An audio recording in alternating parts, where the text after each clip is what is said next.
The room is quiet, but the tension is unmistakable. It is late in the war. London is darkened by blackout curtains, its streets still scarred by years of bombing.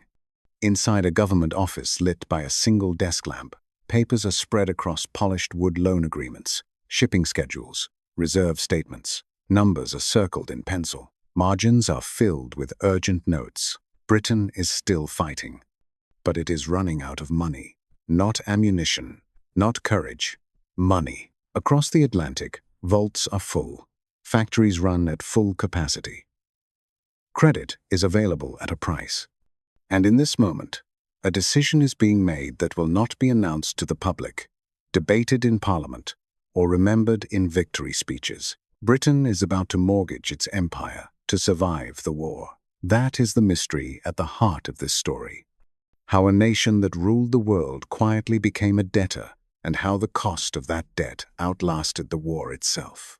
To understand how this happened, you have to look beyond battles and generals, and into ledgers, reserves, and agreements signed far from the front lines.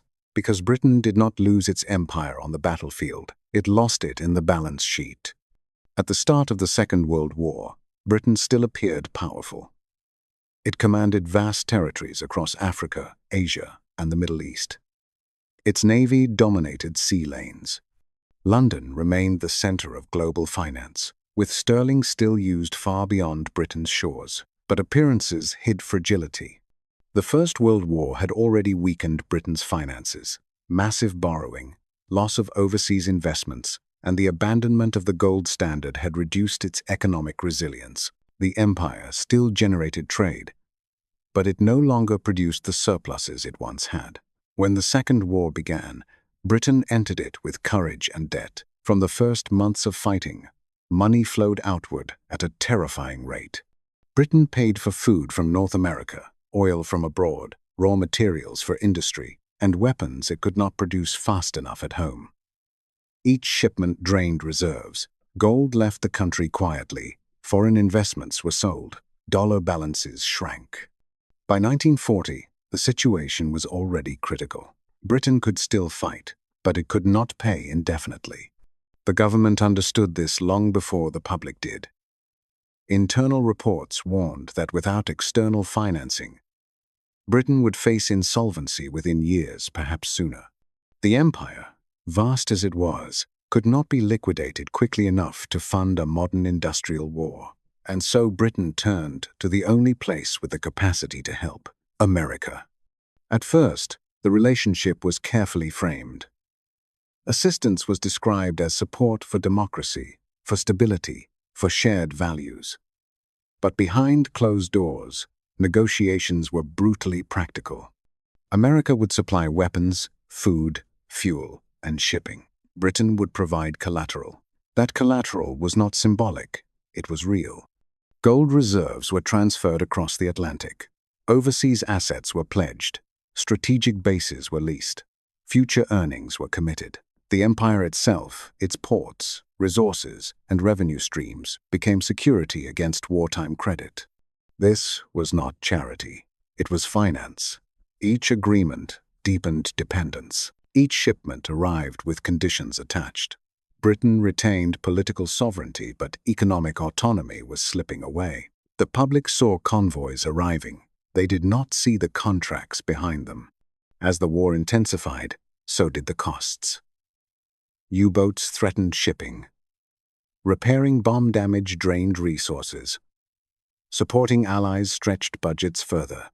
Britain's economy was mobilized to the limit, but output alone could not solve the problem. Liquidity mattered more than production, and liquidity came from abroad. By the middle of the war, Britain's financial position was so strained that even sympathetic American officials worried about repayment. Discussions shifted from short-term support to long-term restructuring. How would Britain pay after the war? What would happen to sterling? What role would the empire play in repayment?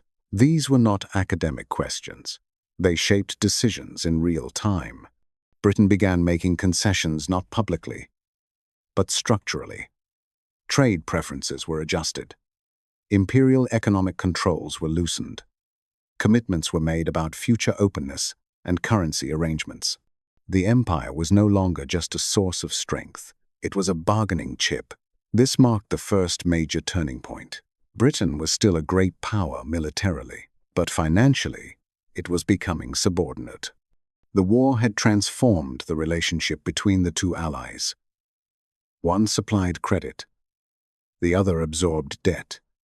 And debt, unlike gratitude, does not fade with time. What began as emergency support was quietly evolving into a new hierarchy, one defined not by flags or fleets, but by balance sheets. The empire had survived invasion threats and global conflict. Now it faced a different danger. It was being mortgaged, piece by piece, to stay alive. And once a nation's future income is promised away, victory comes with conditions. That is where this story truly begins. By the middle years of the war, the financial reality Britain faced could no longer be disguised even within government circles. The emergency phase was over. This was now structural dependence. Every month, ships arrived carrying food, fuel, aircraft, vehicles, and raw materials. Every month, the bill grew larger. Britain's ability to pay in dollars was exhausted. Gold reserves had been shipped abroad.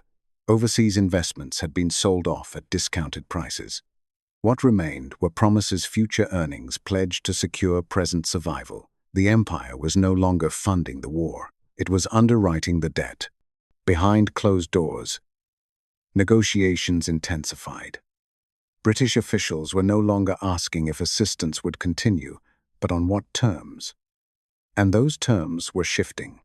The lending power understood something crucial.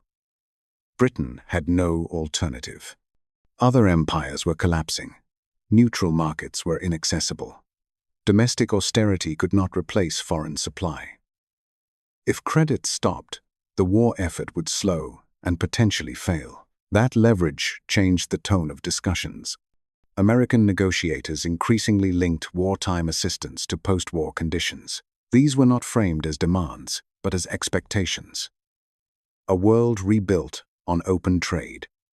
Fewer imperial preferences. Freer access to markets long controlled by Britain and its colonies.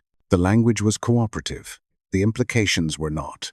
Imperial trade systems designed to keep commerce within the empire were now obstacles. They restricted access. They favored sterling. They limited dollar circulation. From a creditor's perspective, they reduced the ability to recover loans. So pressure mounted. Britain was encouraged to commit to dismantling preferential systems after the war. Currency controls were questioned. Plans for post-war reconstruction were scrutinized. The assumption was clear. The old imperial economic order would not survive unchanged. All of this happened while Britain was still fighting for survival. This created a profound imbalance. Decisions that would shape decades of economic policy were being made under wartime duress. There was no public debate, no electoral mandate, only urgency. And urgency narrows choices. By the later stages of the war, Britain's debt obligations had reached extraordinary levels. Exact figures varied depending on accounting methods, but the direction was unmistakable. Britain was transforming from the world's largest creditor into one of its largest debtors. The empire, once a financial cushion, now functioned as collateral. Bases across the Atlantic were leased in exchange for naval support. Strategic positions were tied to long-term agreements. Access rights, logistics corridors, and future cooperation were formalized, not temporarily, but permanently. Each agreement reduced flexibility. At the same time, Britain's domestic economy was being reshaped by scarcity. Rationing tightened. Civilian consumption was suppressed. Infrastructure investment was postponed. Living standards fell even as victory drew closer. This had consequences. The longer the war lasted, the weaker Britain's post-war position became. Industry aged, infrastructure deteriorated, skilled labor was exhausted, and the resources required for rebuilding were precisely those Britain could not finance alone. The paradox was stark. Victory was approaching, but solvency was not. As the end of the war came into view, discussions shifted decisively toward the future. What would Britain look like in peace? How would it repay its obligations? What role would the empire play in generating the revenue needed to service debt? The answers were uncomfortable. Sterling, once a global currency, was weakened. Its convertibility would be limited. Capital controls would be necessary. And the empire, far from being a unified economic bloc, was increasingly restless, its own finances strained by war demands. Britain faced pressure from both directions. From abroad, creditors expected liberalization, openness, and repayment. From within, the public expected reconstruction, welfare, and relief from years of sacrifice. Both required money Britain did not have. This tension defined the late war period. Policies were drafted that attempted to satisfy both demands, but compromise often meant delay. Delay increased dependence, and dependence deepened the power shift. American officials understood that Britain's choices were narrowing. They also understood that shaping the post-war order, now while leverage was greatest, would lock in advantages for decades. This was not presented as domination. It was presented as modernization, a new global system, rules-based trade, stable currencies, shared prosperity. But the starting positions were unequal. One side entered the post-war world with surplus capacity, intact infrastructure, and financial dominance. The other entered exhausted, indebted, and constrained. By the final year of the war, the transformation was irreversible. Britain would emerge victorious but financially bound, its empire intact on maps, but weakened in practice. Its influence preserved in diplomacy, but limited in economics. The second major turning point had passed. Britain was no longer negotiating as an equal partner. It was negotiating as a borrower seeking time. And time, in finance, is never free. The war was being won, but the peace was already being mortgaged.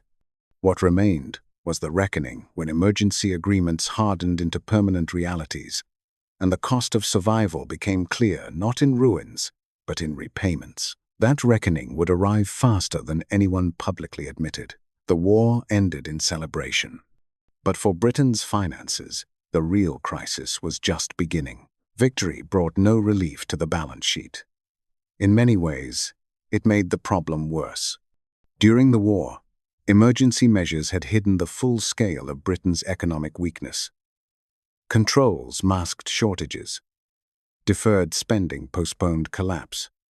Wartime solidarity softened the language of debt. Peace stripped away those protections.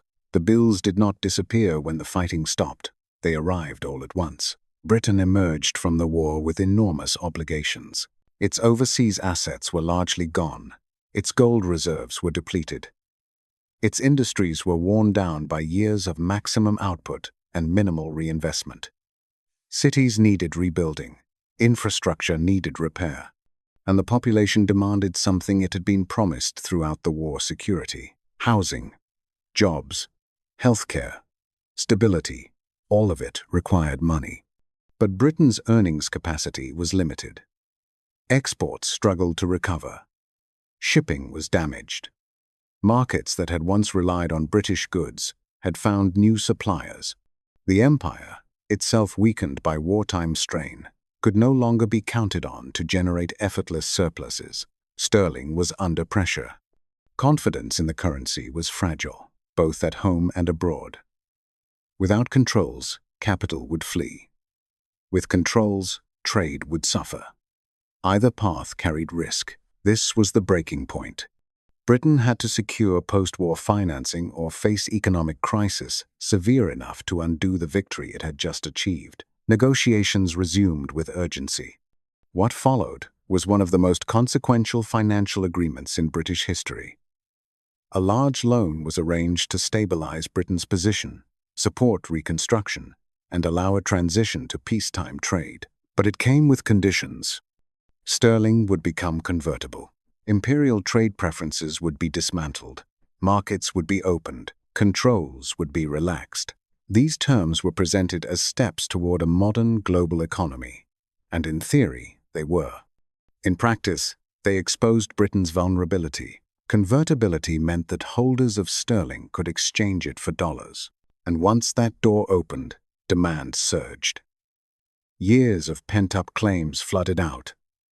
Reserves drained rapidly. The experiment lasted only weeks before it had to be suspended. The damage was done. Britain had demonstrated publicly that it could not defend its currency without restrictions. Confidence suffered. Policy autonomy narrowed further. The empire's economic coherence weakened as preferential arrangements were dismantled. This was not a sudden collapse. It was a controlled failure, and it benefited others. As Britain struggled to adjust, financial leadership consolidated elsewhere. Trade increasingly settled in dollars. Reserves accumulated outside London. International institutions designed during the war years now operated in practice, often reinforcing the same hierarchy that wartime lending had created. Britain remained influential, but it was no longer central. The empire felt the change acutely. Colonies that had been tightly integrated into Britain's economic system now faced a different reality. Sterling shortages, trade liberalization, and declining support weakened old ties. Nationalist movements, already energized by wartime promises, found opportunity in Britain's diminished capacity to enforce economic control. Independence was no longer just political.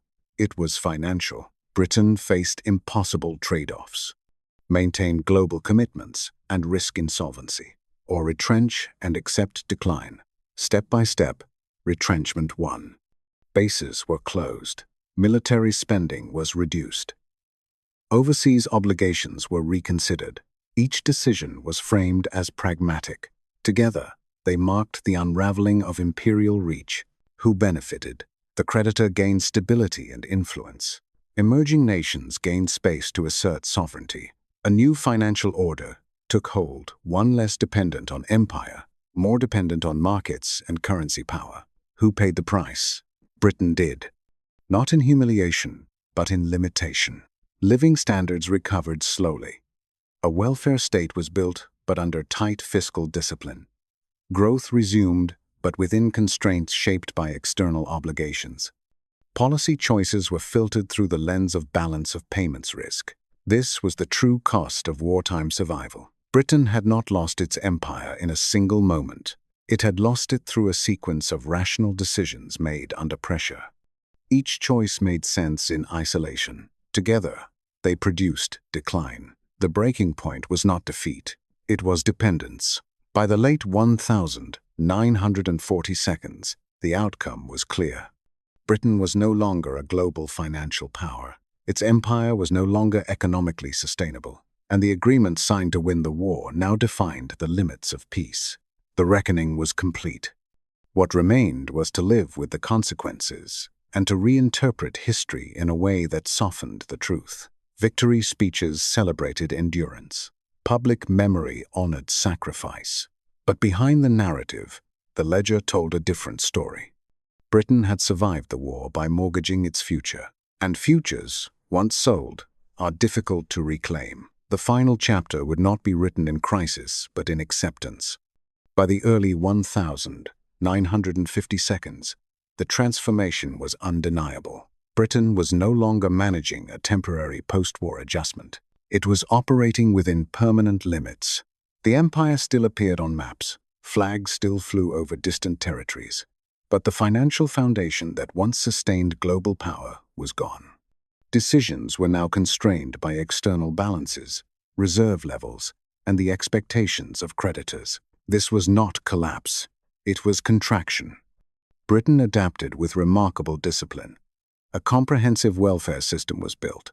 Education expanded. Public health improved. These achievements were real and costly. Funding them required careful economic management, export growth, and restraint abroad. The margin for error was thin. Every major policy decision was filtered through one question: can we afford this without triggering a balance of payments crisis? That question reshaped Britain's global role. Military commitments were reduced. strategic ambitions narrowed. Overseas presence shifted from dominance to diplomacy. Where force had once enforced influence, negotiation now replaced it. This was not simply a loss of will, it was a recognition of reality. The empire, once an economic engine, had become a liability. Maintaining control required investment Britain could no longer spare. And as colonies moved toward independence, the cost-benefit equation shifted decisively. Letting go became cheaper than holding on. Financial dependence had quietly rewritten imperial logic. Sterling, once a global reserve currency, retreated into a regional role. Capital controls remained a fact of life. Trade policy prioritized stability over expansion. Britain became a middle power, respected, experienced, but constrained. Meanwhile, the financial system that emerged from the war matured. Global trade increasingly settled in a single currency. International institutions standardized rules. Capital flowed through channels designed during the war years, but fully activated in peace. The architecture Britain had helped design now functioned without it at the center. This was the final irony. Britain had shaped the modern financial order to survive the war. That same order then accelerated its relative decline. History often presents this period as inevitable. A natural passing of the torch. A peaceful transition from empire to modern state. But inevitability is a story told after outcomes are known. At the time, the choices felt urgent, constrained, and unavoidable. Britain did not choose decline. It chose survival again and again, under conditions it did not control. Those choices carried costs. The empire dissolved faster than expected. Influence shifted quietly. Financial sovereignty narrowed. And the distance between wartime victory and post-war reality created a lasting sense of dissonance in national memory. This is why the story matters. Because it challenges a simple narrative. Britain did not lose its empire because it fought the wrong war. It lost it because it financed the right one at any cost. Debt replaced dominance. Credit replaced control. And once a nation becomes dependent on external finance to sustain its role, power changes shape. This lesson echoes far beyond Britain. Modern states rarely fall through invasion. They weaken through obligations, through agreements signed under pressure, through systems that reward stability today while limiting autonomy tomorrow. Britain's experience was not unique. It was early. The war ended with victory parades and rebuilt cities. But beneath that renewal lay a quieter transformation, one measured not in ruins, but in repayments. By mortgaging its empire, Britain bought time. Time to fight. Time to rebuild. Time to transition. What it could not buy back was its old position. Empires can survive defeat. They rarely survive debt. That is the legacy of Britain's wartime financing, not a story of betrayal, but of consequence. A reminder that in global power, the most decisive battles are often fought far from the front lines on paper, in silence, with terms that outlast the war itself.